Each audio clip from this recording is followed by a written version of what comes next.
मां उन्हनि खे नथो चवां उहे माण्हू जिन सां असांजो सिद्दीक़ अकबर जी खिलाफत ते बि इख्तिलाफ आहे, जेकी माण्हू सिद्दीक़ अकबर खे समझी न सघिया, जेके उमर फारूक खे समझी न सघिया, जेके उस्मान गनी खे समझी न सघिया, उहे अमीर मुआविया खे केॾा समझंदा। अज़ीज़ान मोहतरम, ही जलसो जेको अकायद अहले सुन्नत कॉन्फ्रेंस जे उन्वान जे तहत तहरीक इश्क रसूल जे प्लेटफॉर्म तां असीं सजायो आहे, मुनक़िद कयो आहे। इन जलसे जो हिकु उन्वान सय्यदना हज़रत अमीर मुआविया रज़ियल्लाहु तआला अन्हु जिन जे उर्स शरीफ जे हवाले सां जेको 22 रजबुल मुरज्जब असीं अंग्रेजी तारीख़ रखी हुई से, पर अल्लाह ताला जी ज़ात बरकात मेहरबानी फरमाए करे सिंधी जेका तारीख़ आहे उहा बि साॻी बीहारे छॾी ऐं अॼु 22 रजबुल मुरज्जब जी जेका सो तारीख़ गुज़री आहे ऐं 23 जी रात आहे। 22 रजब इहो यौम उर्स आहे, यानी यौम विसाल आहे हज़रत सय्यदना कातिब वही अमीरुल मोमिनीन हज़रत अमीर मुआविया रज़ियल्लाहु तआला अन्हु जन जो, जंहिंजो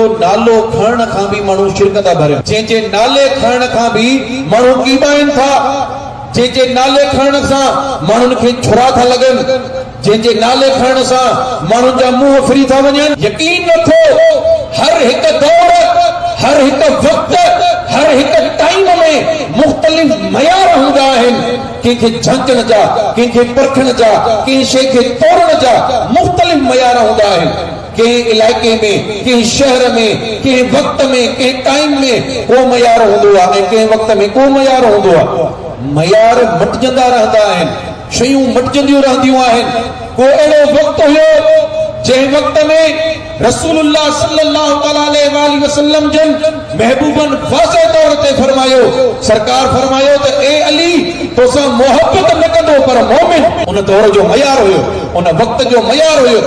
सरकार फरमायो ए अली तोसां मोहब्बत उहो कंदो जेको मोमिन आहे ऐं तुंहिंजो जेके बुग़्ज़ आहे अंदर में उहो मुनाफ़िक़ आहे। मौला काइनात मौला अली मुश्किल कुशा शेर खुदा रज़ियल्लाहु तआला अन्हु करमुल्लाह वजह साईं जन जी ज़ाते बाबरकात जन खे ॾिठो वञे त साईं जन रुगो सिर्फ़ उन दौर में न बल्कि हर दौर में मोमिन ऐं मुनाफ़िक़ जी सुञाणप आहिनि, मोमिन ऐं मुनाफ़िक़ जी पहचान आहिनि। पर मां अर्ज़ कयुमि त उन वक़्त में ख़ासि तरह सां जेके मुनाफ़िक़ीन हुया, उहे मुनाफ़िक़ीन जेके शरई इस्तिलाह में जिन खे मुनाफ़िक़ असली चयो वेंदो आहे, उहे मुनाफ़िक़ जेके उन वक़्त में मौजूद हुया, उहे हज़रत मौला कायनात मौला अली मुश्किल कुशा शेर खुदा रज़ियल्लाहु तआला अन्हु जन सां दिल जे अंदर बुग़्ज़ रखंदा हुया ऐं दिल जे अंदर उन्हनि खे उहो निफ़ाक़ जी उन्हनि जे अंदर उहा अलामत हुई। अज़ीज़ान मोहतरम, मां इन चंद ॻाल्हियुनि खां बाद इहा ॻाल्हि अर्ज़ करणु चाहींदुमि त हिन मौज़ू ते हज़रत सय्यदना अमीर मुआविया रज़ियल्लाहु तआला अन्हु जन जे उर्स मुबारक जे हवाले सां ही जेको प्रोग्राम असीं सजायो आहे, हिन प्रोग्राम ते सवन माण्हुनि जूं सभई ॻाल्हियूं, जेतिरा वात ओतिरियूं ॻाल्हियूं।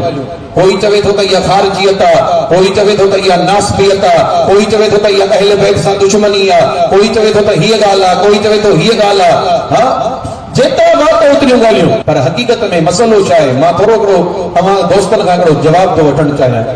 जेकी माण्हू उर्स अमीर मुआविया ते एतिराज़ कनि था, उन्हनि माण्हुनि खां मां पुछा करणु थो चाहियां, ॿियनि खे छॾियो, छा अहले सुन्नत व जमात में कंहिंजो उर्स मल्हाइणु नाजाइज़ ऐं हराम आहे? ईसाले सवाब आहे, नाजाइज़ ऐं हराम आहे न? जॾहिं असांजे सिंध में ख़ुसूसन, पाकिस्तान सॼो खणो, ख़ुसूसन सिंध जी ॻाल्हि कयां, मां सिंधी आहियां, असां सिंधी आहियूं। सिंध में हज़ारे लखे उर्स थियनि था, लखे उर्स उन्हनि माण्हुनि जा थियनि था, उन्हनि पीरनि जा थियनि था, उन्हनि मस्तनि जा थियनि था, उन्हनि जाइनि ते थियनि था जिन जे बारे में का ऑथेंटिक पक न आहे, कंहिं क़िस्म जो कोई यकीन बि न आहे त ही जंहिंजो उर्स थी रहियो आहे इहो वली बि हुयो या न हुयो। अहिड़ा हज़ारे उर्स सिंध जी धरती ते थी रहिया आहिनि, हज़ारे उर्स। उन्हनि में मलाखड़ा, उन्हनि में मेला, उन्हनि में अलाए त केॾो किना, उन्हनि में गैर शरई कम, गैर शरई शयूं, अलाए त कहिड़ी कहिड़ियूं शयूं उन्हनि में, तव्हां सभिनी खे ख़बर आहे, असां सभई इन शइ खां वाक़िफ़ आहियूं। हज़ारनि जे तादाद में जेकी उर्स थी रहिया आहिनि, इहे उर्स कंहिंजा आहिनि? चवनि था बाबा ही वली आहे, ही फलाणो मस्त आहे, ही फलाणो बुज़ुर्ग आहे, ही फलाणो साईं आहे, ही फलाणो साईं आहे, पर कंहिंजी बि विलायत जे मथां का नस को दलील मौजूद न आहे। अड़े वक्त में, अड़न हालात में, अड़े टाइम में जेकॾहिं उन शख्सियत